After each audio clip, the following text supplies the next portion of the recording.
Hello అండి, welcome back to my channel Rupini's kitchen.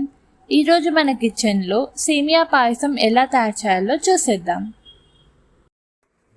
సేమియా పాయసానికి కావాల్సిన పదార్థాలు: ముందుగా 1 కప్పు సేమియా, 1 కప్పు పంచదార, కొన్ని జీడిపప్పులు, ఒక 2-3 యాలకులు, 2 టేబుల్ స్పూన్ నెయ్యి, ఇంకా కాచి చల్లారబెట్టుకున్న పాలు. ముందుగా స్టవ్ వెలిగించి కడాయి పెట్టుకొని అందులో 2 స్పూన్స్ నెయ్యి యాడ్ చేసుకోండి.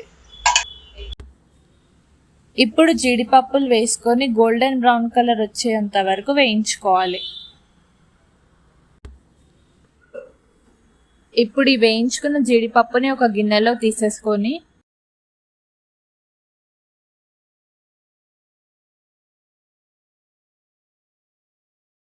ఇదే నెయ్యిలో సేమియా వేసుకొని వేయించుకోవాలి.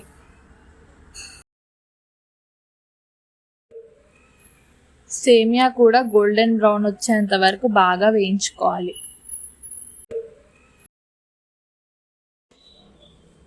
ఇప్పుడు స్టవ్ వెలిగించి పాలు పెట్టుకోవాలి.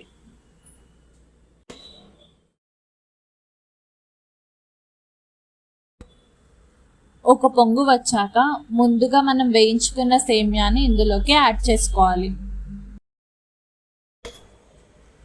పాలు ఇలా బాయిల్ అవుతున్నప్పుడు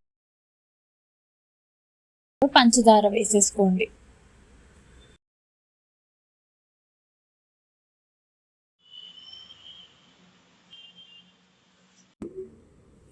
సేమియా ఉడికినాక యాలకుల పొడి ఇంకా ముందుగా వేయించి పెట్టుకున్న జీడిపప్పుని వేసేసుకోవాలి.